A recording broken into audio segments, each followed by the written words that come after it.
Hi,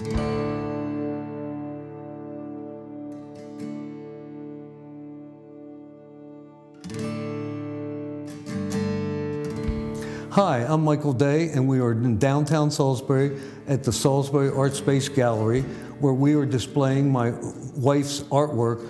She passed away in 2011, and this is the first time that any of her artwork has been displayed to the public.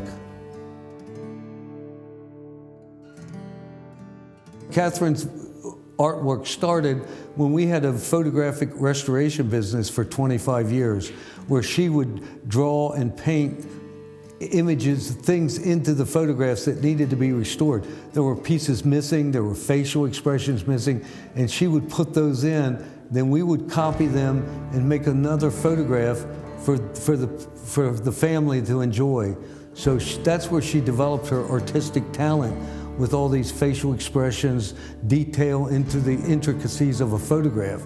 So a lot of these paintings you see you can almost see a photographic image, even though they're watercolors and they're abstract as far as a photograph is, but they're very reminiscent of a old-time photograph.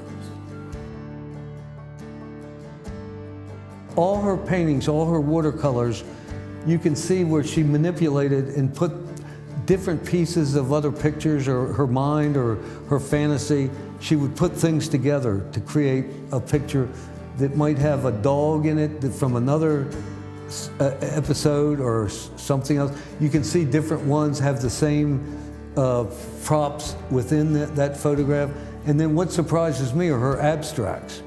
Her abstracts, I had no idea that she was such an abstract artist, and they've been selling here as good as anything, and it's interesting to me.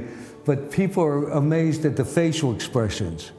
It seems like the facial expressions and the detail have what captured everybody's thoughts about her artwork. We have over 200 paintings in here at this time, and none of them have been seen in the public ever before. So she really kept at it. Every day she would paint, she would exercise every day, she would paint every day, 7 days a week.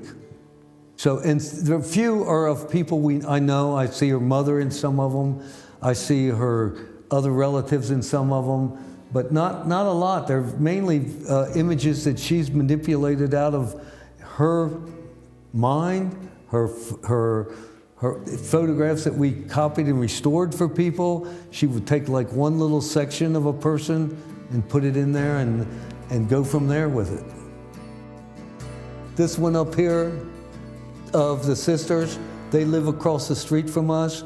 We're going to donate that. A friend is going to frame that for me, and we're going to give that to the sisters. They have a convent that we live across the street from, and Kathy fell in love with them. And this is Sister Mary Elizabeth. She passed away 6 or 8 years ago, and they were very close friends, and that was what she wanted to do. There's a couple other paintings in these books of Sister Mary Elizabeth. There's several themes in here in this retrospect. There are wildlife. We had a place in Somerset County that she loved, and that was part of what she would do. And then there was also a lot of black musicians in this retrospect. We did a lot of work for Johnny Maddox, who had the #1 hit in 1957, Crazy Auto Medley. He had the largest collection of black musicians that the Smithsonian used. We did a lot of work for him. There's a lot of pieces of old photographs that you'll see in here that she has manipulated to put together to make an image. So you might see there's several in here. You'll see the same painting with different parts of another painting put in there. So it's the way she did it. She just was constantly manipulating her paintings out of old photographs. Surprisingly, she also did these abstracts. And where that came from, I have no idea. But if you were here looking through the exhibit, the showing, there's a lot of abstract paintings and watercolors in this exhibit, which I don't know where that came from, but it's here. She was definitely into abstracts as much as this.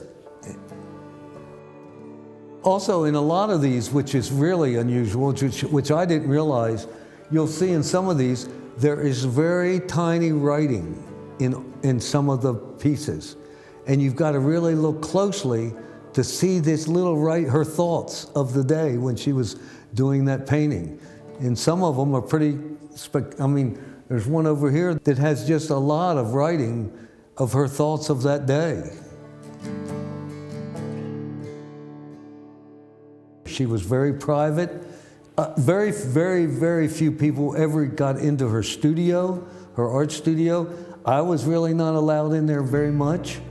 Once in a while, I'd run in there and say something, but she just wanted everything this was private. It was her way of dealing with life, I guess. She just never wanted me to comment on them, never let me critique them or anything, and never, once it was painted, went into a folder or wherever, and that was it. Never presented again to the public or to anybody else. She never wanted any sold. She never wanted to show them in her lifetime. And she, you know, I ended up with them, and now it's 10 years later, and I've decided now's the time to bring them out and let everybody see the artist that she was hiding from everybody. She hid this talent from everybody forever. She never wanted anybody to know that she painted like this. She was a very humble, dedicated person. She would do anything for anybody.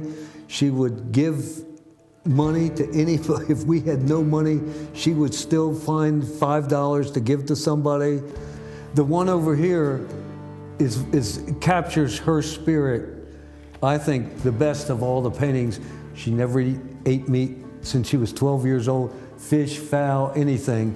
But she always wished she could fish for flowers. And that's the painting she did, Fishing for Flowers. I hope you have enjoyed your little tour of my wife's artwork, Kathy Day. She was also known as Catherine Wood Day, and in the latter part of her career, she liked to be called K. Wood. And that's what she was called at the end of her career, K. Wood.